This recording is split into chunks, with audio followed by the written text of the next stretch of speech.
Hey everybody, I hope and pray that you're doing well. Today we come to our word from the Word. And today that word is blessing. Blessing. Now, I dare say that each and every one of us desires to be blessed by God. And at the same time, we also look and we know already that we have already been richly blessed. But today, as we're coming to Numbers chapter 6, you will see two things. One, you see the instructions for how to do and perform a Nazarite vow.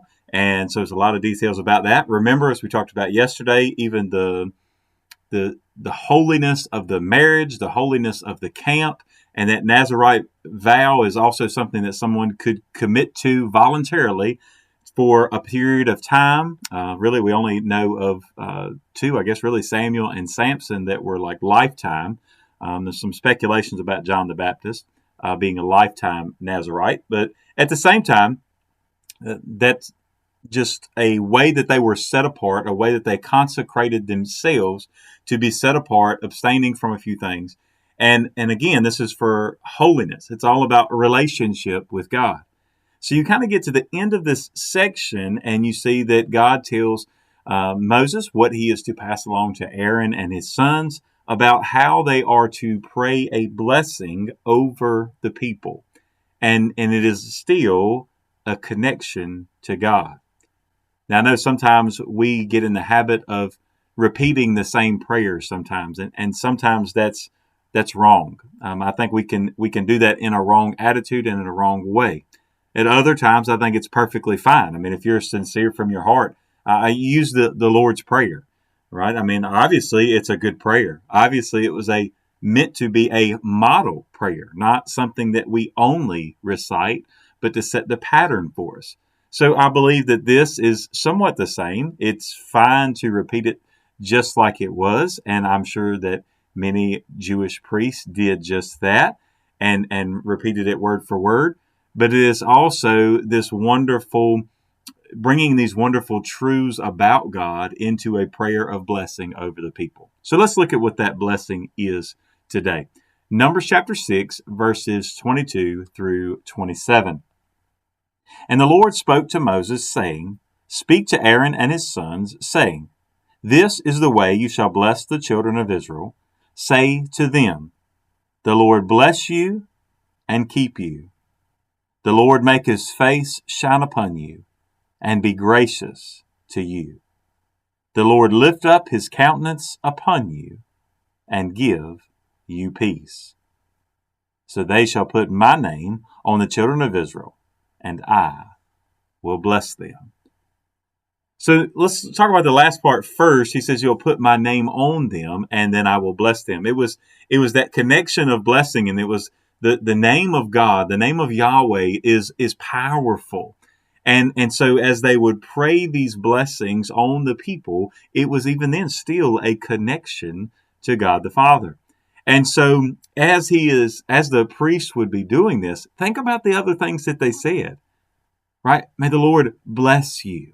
May he give you great and wonderful provisions. And then may he keep you. You know, part of the keeping or preserving of the Israelites is one of the great promises from the time that he set up the covenant in the beginning. It was right that they were going to be descendants, were going to be innumerable, and they were going to be like the stars, you know, and like the sand of the seashore. And man, you're not even going to be able to count all the descendants. And it was part of the promise. So to keep them and preserve them is the same thing we see throughout the Old Testament, and we see it even looking into Revelation as well. And even today in our time, we see that the Lord is still preserving Israel. Now, it doesn't mean that they're not without punishment, not without judgment, and things like that. But let's just stick with the blessing for today. Then he goes on and says, right, may he make his face shine upon you, right? And the face of God, the character of God, the relationship with God, may it shine upon you. In other words, you know, where you don't have to say, man, God, where are you? What are you doing? It is that to be able to see his face is a personal relationship. To be able to see him at work, right? May his face shine upon you and then be gracious to you. Isn't that what blessings are anyway? Is the grace of God. Uh, God's riches at Christ's expense is how I usually use that grace for the New Testament. But it is giving us things that we do not deserve. And so he says, well, not only will God show you that he is present, right? Not only is he going to bless you, keep you, show you that he's present, but also will he extend grace to you. And why do we need grace? Because we can never live up to his standard. And so we need grace even as we navigate this sinful world and we navigate our shortcomings. And even as you see in this chapter, even amongst the Nazirite vow, there are times that it was put on hold or had to be started over because of they needed grace in dealing with real life. And then the last portion of it says, and the Lord lift up his countenance upon you and give you peace. Would God just let his character, let everything that is about God, may his countenance lift you up. May the presence of God, take all these things together, may just the fact that he is God, may it lift you and give you great hope for the future. Let the fact that God is sovereign in all things, let that give you a great hope today. And along with that great hope is that peace. And I can't help but think about as I had several funerals last week, and I know there's always, it seems to be, someone that we're talking about who has gone on to be with the Lord, and we mourn our loss but celebrate their gain. And the way that we can do that is because we know that there's a hope for the future, and then we are able to observe and participate in the peace that passes all understanding. And it's that similar prayer here that the Israelites would understand that God is in control. And because God is in control, it will lift your countenance to where you have no need to worry, you have no need to fear. And then when you have no worry and you have no fear, what do you end up with? Peace. And it is the peace that comes only from God.